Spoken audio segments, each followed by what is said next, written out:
వంద గడపల్లా మంద నా పల్లె గోడ గట్టని గూడు నా పల్లె చెరువుల్ల తుళ్ళేటి తెల్ల చాపల్లే రామ రామ రామ రామ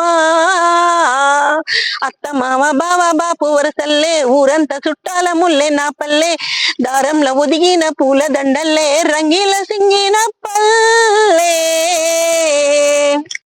పాట విన్నారు కదండి. అందరికీ నమస్తే అండి. శ్రీదేవి సిరులకి స్వాగతం సుస్వాగతం. ఈరోజు సూపర్ కంటెంట్ అనమాట. నా జన్మ కూడా ధన్యమే. ఈరోజు ఏంటంటే మా పల్లె మా గ్రామము ఇల్లంతకుంట మండలం రాజన్న సిరిసిల్ల జిల్లా ముస్కానిపేట గ్రామము. కానీ దీన్ని ఇక్కడ మా గ్రామంలో స్వయంభువ శ్రీ లక్ష్మీనరసింహస్వామి వెలిసారు కాబట్టి దీన్ని నరసింహపురిగా మార్చుదామని చెప్పేసి మా వారు అఫీషియల్గా చేద్దామని ప్రయత్నం చేస్తున్నారు. భవిష్యత్తులో ఇది నరసింహపురిగా మారపోతుంది ఆ స్వామి దయ వల్ల అని మేము అనుకుంటున్నాము. సో మా పల్లె అందాలు మీకు చూపించాలి కదా. నేను మా పల్లె అందాలు చూపించాలంటే ఎక్కడి నుండి స్టార్ట్ చేయాలో అక్కడి నుండి స్టార్ట్ చేయాలి కదా. మనం వెళ్ళిపోదాం అక్కడికి.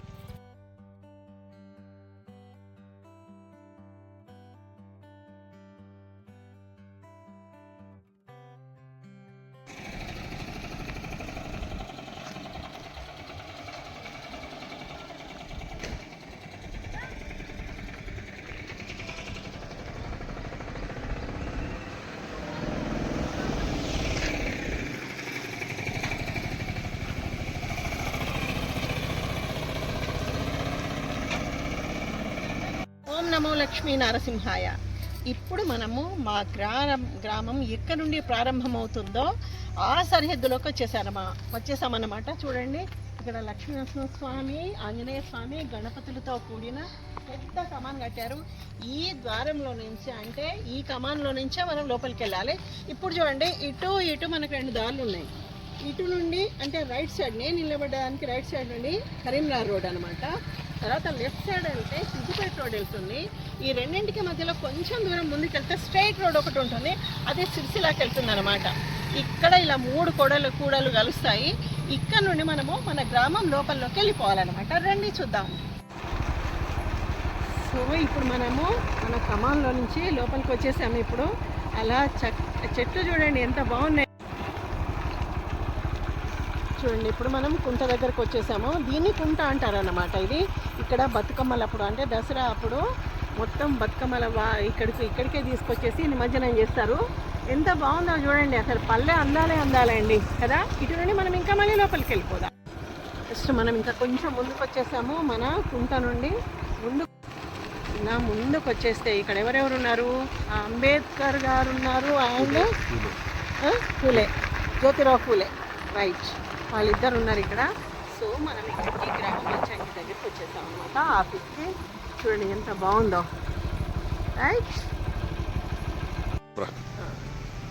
ఓకే, ఇప్పుడు మనము ఇక్కడ నుండి ప్రారంభం కమాన్ దగ్గర నుండి మధ్యలో కుంట చూసాము. ఆ కుంట నుండి ఇక్కడికి లోపలికి వచ్చాము. ఈ పచ్చటి ప్రకృతి పరిసరాల మధ్య మా గ్రామం ముస్కాన్పేట గ్రామ పంచాయతీ ఆఫీస్ ఉంది ఇక్కడ. ఈ గ్రామ పంచాయతీ ఆఫీస్ పక్కనే గవర్నమెంట్ స్కూల్ ఉంది. ఆ స్కూల్ గేట్ లాక్ చేసి ఉందండి. ఎందుకంటే అందులో చాలా మొక్కలు ఉన్నాయి. ఆ మొక్కలన్నీ ఇక్కడ ఊరోళ్ళందరికీ వీళ్ళు పంచడం ఇవన్నీ జరుగుతుంది. ఇక్కడ వరకు కట్ చేస్తే మనం ఇప్పుడు నెక్స్ట్ ఎక్కడికి వెళ్తాం? గ్రామ పంచాయతీ ఆఫీస్ చూసాము, పక్కనే గవర్నమెంట్ స్కూల్ ఉందండి. కానీ ఏం లాభము, స్కూల్లో పిల్లలు తక్కువైపోయారు. తర్వాత అక్కడ నుండి కట్ చేస్తే మనం ఎక్కడికి వచ్చాము? బతుకమ్మ వియాలో, బంగారు బతుకమ్మ వియాలో. అర్థమైంది కదా, బతుకమ్మ స్టాచ్యూ దగ్గరికి వచ్చామన్నమాట. సో ఇక్కడ బతుకమ్మలు అప్పుడైతే చాలా అద్భుతంగా ఉంటుందండి. అందరూ వచ్చి అంటే వీధికి నేను మీకు మధ్యలో సంత ఉంటుంది, అక్కడ ఆడుకుంటాము. తర్వాత ఇక్కడ బ్యాచ్ అక్కడ ఆడుకుంటారు వీధి, మళ్ళీ అందరూ వస్తారు ఇక్కడ ఆడుకుంటారు. చాలా బాగుంటుందండి. ఇది మన బతుకమ్మ స్టాచ్యూ. బతుకమ్మ స్టాచ్యూ నుండి జస్ట్ పక్కనే అండి, ఒక 4 అడుగులు ఇట్లా పక్కనే ఇక్కడ ఈ గ్రామాన్ని కాపాడే అంటే మా గ్రామాన్ని కాపాడే గ్రామ దేవత సాక్షాత్తు పెద్దమ్మ తల్లి ఆలయం ఇక్కడ ఉంది. ఒక్కసారి మనం లోపలికి వెళ్ళి నమస్కారం చేసుకుందాం.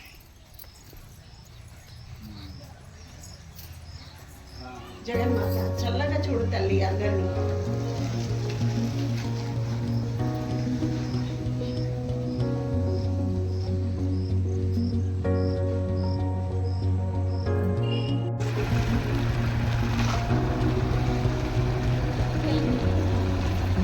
మన ఊరు చూపిద్దామని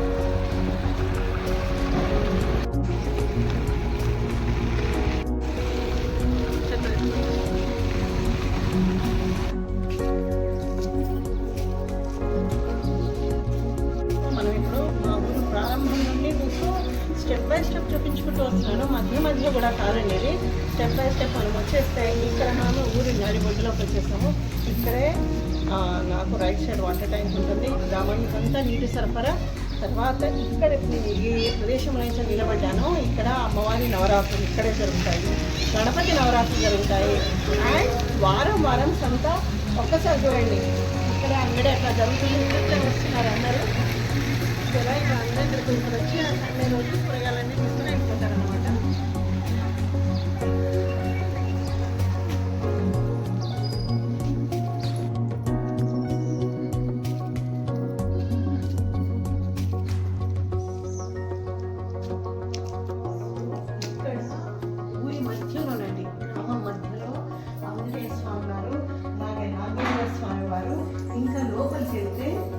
శివలింగం అనమాట. లోపలికి ఇక్కడ ఈ ఆలయం ఉందండి. ఇక్కడ కూడా అప్పుడప్పుడు చాలా అద్భుతంగా ఉత్సవాలు అది ఇది జరగడము. మొన్నే స్వామివారి ప్రతిష్ట కూడా చాలా వైభవంగా జరుపుకున్నాము. ఒకసారి అందరూ జై శ్రీరామ్ అనుకోండి, జై శ్రీరామ్.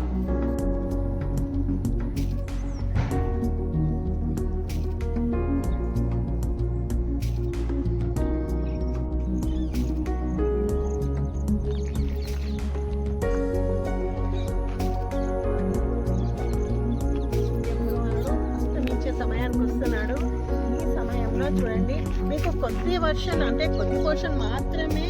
పల్లెకి అందం ఏంటి? పచ్చని పొలాలే కదా, ఆ పొలాలు చూపించకుండా మరి పల్లె అందాలు ఏముంటాయండి? సో మనకు ఒక చక్కని ఆడపడుచుకు పచ్చడి చీర కట్టినట్టు లేదా మా పల్లె పొలాలని కదా. ఇలా ఈ పల్లె పొలాలు తర్వాత దూరంగా కనిపిస్తున్నాయి, అక్కడ ఎర్రచందనం తోటలు ఉన్నాయండి. ఎర్రచందనం తోటలు, పొలాలు ఇవన్నీ ఒక్కసారి మన రైతులకి జై చెప్పాలి. ఎందుకంటే వాళ్ళతోనే మనం ఒక ముద్ద అన్నం తింటున్నాం. వాళ్ళు ఎంత కష్టపడితే, అందుకే అంటారు కదా రైతే దేశానికి వెన్నము. కానీ ఇంకా చాలా చూపించవచ్చు మీకు. పచ్చడి పొలాలు దూరంగా చూడండి ఎంత బాగుందో వాతావరణం. ఇవన్నీ మక్క, తర్వాత ఇప్పుడు మెయిన్ పత్తి, పొలం వేసే వాళ్ళు పొలం, ఇట్లా చాలా చాలా ఉన్నాయి. చాలా బాగుంటుంది మా ఊరు. ఎర్రచందనం తోటలు కూడా ప్రత్యేకత అండి. అంటే లోపల దాకా కొంచెం వెళ్ళలేము, అదంతా మళ్ళీ లోపల క్లీన్ చేసినో లేదో అన్న ఉద్దేశంతో అందుకని బయట నుండే చూపిస్తున్నాను అనమాట. ఓకే,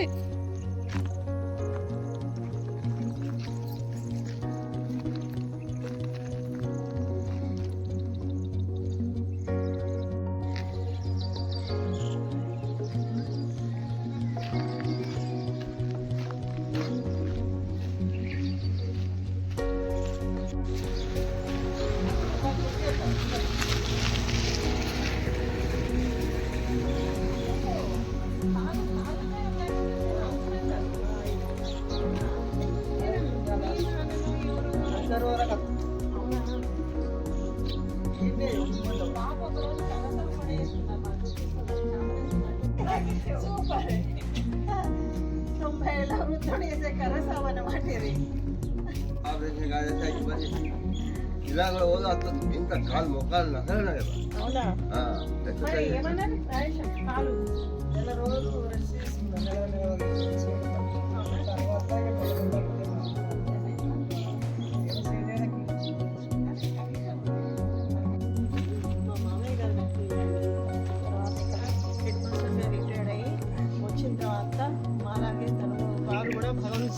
సేవలో ఉండి స్వామివారికి ఆలయం కట్టించిన మహానుభావులు అనమాట. ఇది అంటే అత్తమ్మ లేరు, సో ఇది తాళం వేసింది కాబట్టి లోపల చాలా చెట్లు అవన్నీ చాలా ఉంటాయండి. మా వీధిలో కూడా ఇంకోటి ఏంటంటే మంచి మంచి గూన ఇళ్లతో పాటు మంచి బిల్డింగ్స్ కట్టుకున్నారు అందరూ ఒక్కొక్కరు. ఇంకా ముందుకెళ్తేనైతే డ్యూప్లెక్స్ బిల్డింగ్స్ కూడా కట్టుకున్నారు ఒక్కొక్కరు. అంటే అందరూ ఆల్రెడీ వెల్ సెటిల్ అయిపోయారు, వాళ్ళ పిల్లలు వాళ్ళందరూ. కాబట్టి పల్లెల్లో కూడా ఇంకా మోడర్న్గా వెళ్ళిపోతున్నారు అనమాట అందరూ. సో ఇది మా వీధి అనమాట. ఇది ముందుకెళ్తే మా ఇల్లు. మీరు మా ఇల్లు ఎలాగో ఆ వీడియోలో చూసుంటారు కాబట్టి ముందుకెళ్తే మా ఇల్లు. వీధులు చాలా బాగుంటాయండి ఇక్కడ మా గ్రామంలో. అంటే సంత పోయేస్తున్నారా?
ఇక్కడ నుండి మెల్లిమెల్లిగా స్టెప్ బై స్టెప్ అన్నీ చూసాం కదా. చూసిన తర్వాత ఇప్పుడు మా ఆలయం అన్నమాట. ఇది స్వయంభూ శ్రీ లక్ష్మీ నరసింహస్వామి దేవస్థానం. ఇందులోనే క్షేత్రపాలకుడిగా ఆంజనేయ స్వామి కొలువై ఉన్నారు. నవగ్రహ ఆలయాలు, తర్వాత ఉపాలయాలు ఎవరు, కాశీ విశ్వేశ్వరుడు, గణపతి, సాయిబాబా వారు, సుబ్రహ్మణ్య స్వామి ఉపాలయాలు కూడా ఉన్నాయి. చాలా అద్భుతంగా ప్రతి ఏడు గోదా కళ్యాణం అనుకోండి, బ్రహ్మోత్సవాలు అనుకోండి, ఇంకా పండుగలకి చాలా విశేషంగా ఉత్సవాలు జరుగుతాయి. దాదాపు 128 సంవత్సరాల చరిత్ర గల ఆలయం అన్నమాట. ఇక్కడ మేము అర్చకత్వం చేస్తున్నామనండి. మీకు కష్టపడి ఇది పల్లె అందాలు చూపించడం అనేది ఒక బిగ్ ప్రాజెక్ట్ అండి నాకు తెలిసి. కానీ తప్పకుండా అంటే భవిష్యత్తులో మనం అన్నీ, నేను ఇదివరకే చెప్పాను కదా, తరాలన్నీ అంతరించిపోతున్నాయి, యువత అంతా పట్టణాల వైపే మొగ్గు చూపుతుంది. మరి ఇక్కడ పరిస్థితి ఏంటి? సో పల్లె అందాలు చూపిస్తే కనీసము రాను వృత్తి విద్యలను ప్రోత్సహించడం అలవాటు చేసుకుంటే తల్లిదండ్రులకి పిల్లలు దూరం కాకుండా ఉంటారు. గ్రామాల్లో చాలామంది స్థిరపడతారు వ్యవసాయం చేసుకుంటూ కదా. ఇంకా సరే ఆ వ్యవసాయం లేని వాళ్ళ సంగతి వేరే అనుకోండి, కనీసం దగ్గరలో ఉంటేనన్నా కనీసం తల్లిదండ్రులను అప్పుడప్పుడు చూడడానికి అవకాశం ఉంటుంది కదా. సో ఇది మా గ్రామ చరిత్ర. కాన్సన్ట్రేషన్ పోతానండి, టెన్షన్ పెట్ట. పల్లె అందాలన్నీ ఆల్మోస్ట్ అన్నీ తోచినంత వరకు చూపించామండి. అంటే గ్రామాలు మన దేశానికి పట్టుకోవాలి కదా. పల్లె వాతావరణం, పల్లె అందాలు, అసలు పల్లె జీవితం మర్చిపోయిన వాళ్ళు నా దృష్టిలో అది చాలా ఇబ్బందికరంగానే అనిపిస్తాయి అన్నమాట. సో అందుకని భగవంతునికి ప్రతిరోజు నేను కృతజ్ఞత చెప్పుకుంటాను. ఎక్కడ చదువులు, ఎక్కడ సిటీలు, ఎక్కడ పిల్లలతో మేము గడపడం చేయడము, అవన్నింటి నుండి మళ్ళీ మమ్మల్ని తన సేవ కోసమని ప్రత్యేకంగా మమ్మల్ని పిలిపించుకున్న స్వామికి ఎన్ని శతకోటి పాదాభివందనాలు. ప్రతిరోజు చేసినా తప్పలేదండి. సో ఇంకా ఇక్కడ విశేషం ఏంటంటే, ఇక్కడ చూడండి లేగదోడ, తర్వాత అక్కడ కట్టేసిన ఆవు దుర్గా, తర్వాత ఇక్కడ కనిపిస్తుంది కదా భవానీ, తర్వాత లేగదూడ శర్వాణి అనమాట.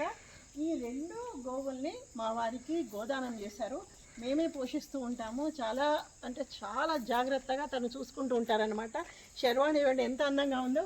ఇంకొకటి ఏంటంటే 3 నామాలతో పుట్టడమే అనమాట.